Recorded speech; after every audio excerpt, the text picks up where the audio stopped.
Bapak, Ibu, dan saudaraku yang terkasih di dalam Tuhan Yesus, saya akan mensaringkan Injil hari ini yang diambil dari Injil Lukas, bab 7 ayat 1 sampai dengan 10. Namun saya akan mengomentari lebih dahulu Injil yang kemarin hari Minggu itu kita dengarkan di gereja.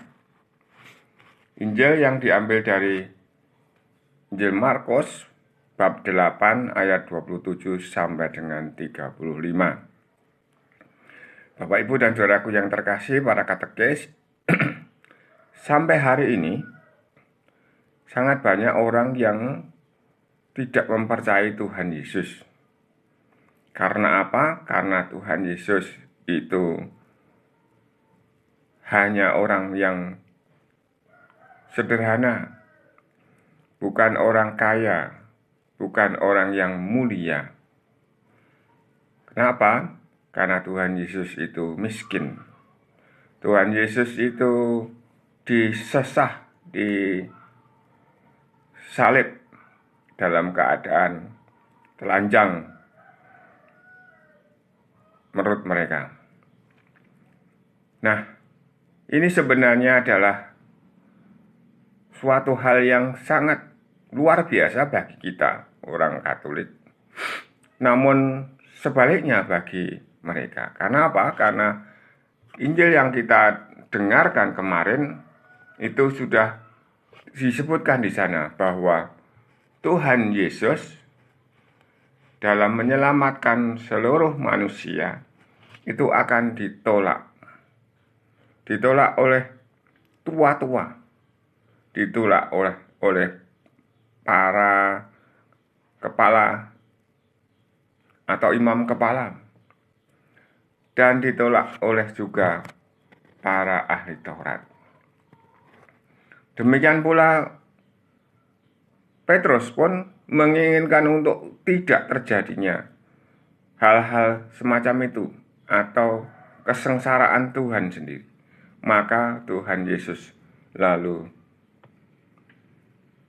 memarahi Petrus karena memang pikirannya itu hanya yang dipikirkan manusia. Maka ketika banyak orang tidak percaya atau belum percaya kepada Tuhan Yesus hanya karena hal-hal yang semacam ini, karena Tuhan Yesus itu ditolak oleh tua-tua, oleh imam-imam kepala, oleh ahli Taurat, lalu dibunuh dan bangkit. Kekurangan kemiskinannya, terjadinya dibunuh, dan seterusnya itu menjadi alasan untuk tidak percaya. Inilah yang dikatakan Tuhan Yesus ketika memarahi Petrus.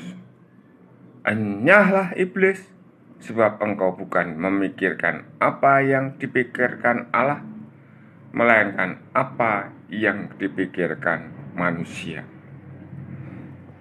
Nah, hari ini kita mendengarkan pula bahwa ada seorang perwira yang hambanya sedang sakit keras. Injil Lukas bab 7 ayat 1 sampai dengan 10. Pada suatu ketika setelah mengakhiri pengajarannya kepada orang banyak, masuklah Yesus ke Kapernaum. Di situ ada seorang perwira yang mempunyai hamba yang amat ia hargai. Hamba itu sedang sakit keras dan hampir mati. Oleh karena itu, ini sekali lagi bahwa perwira ini mestinya perwira Romawi, yang mungkin disebut orang kafir oleh bangsa Yahudi. Tetapi mereka mempunyai hamba-hamba, dan hambanya itu sedang sakit. Hamba itu hamba yang sangat dihargai, artinya mungkin terpercaya di dalam rumah tangganya.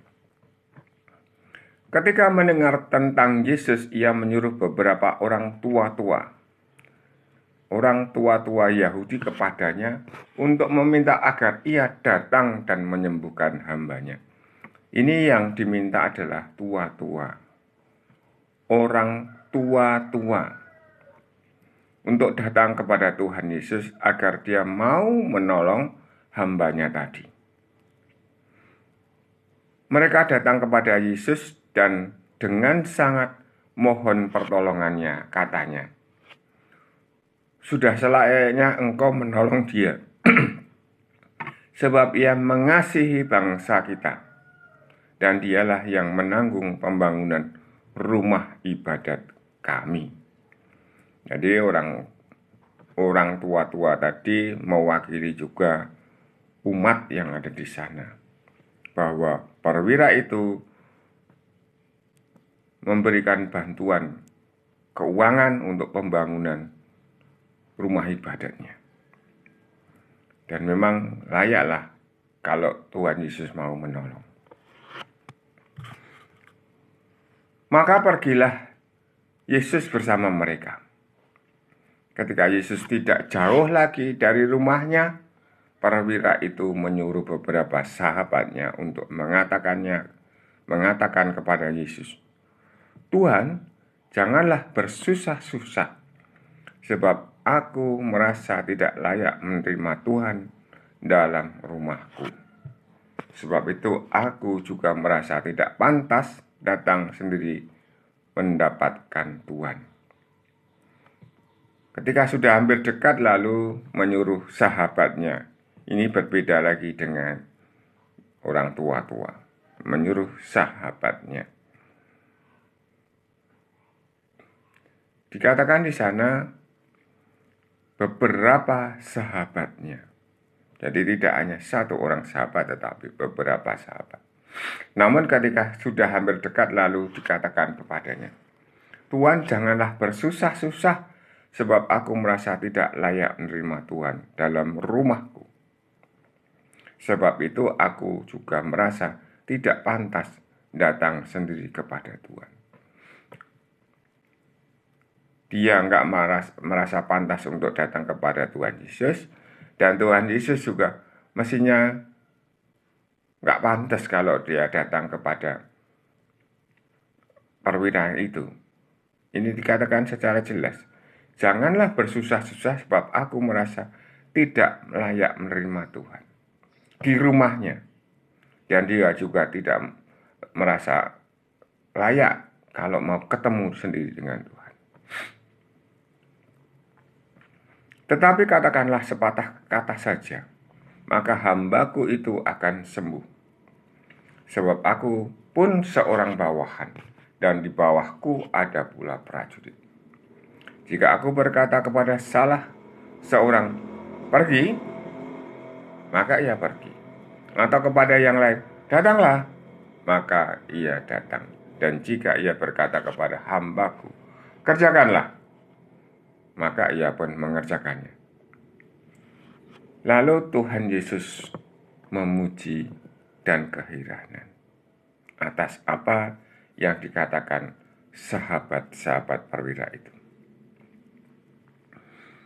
Mendengar itu heranlah Yesus akan dia, sambil berpaling kepada orang banyak yang mengikutinya.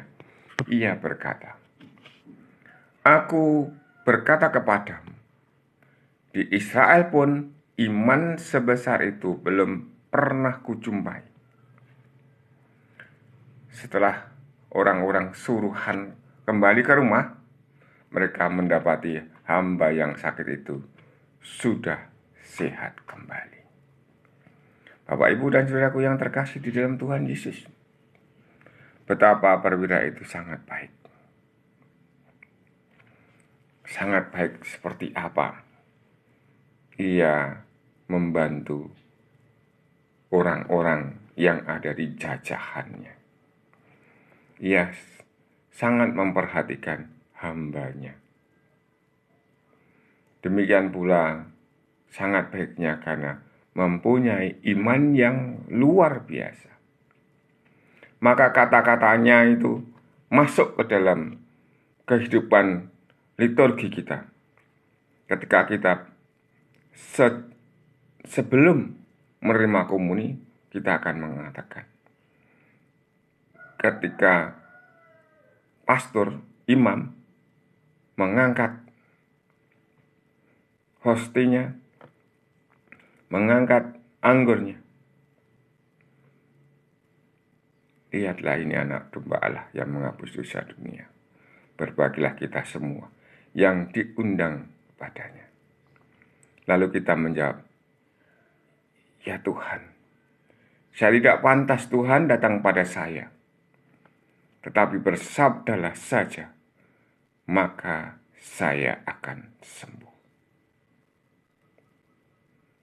Kiranya Tuhan selalu menyertai kita dalam setiap kehidupannya. Tuhan mampu menyembuhkan kita.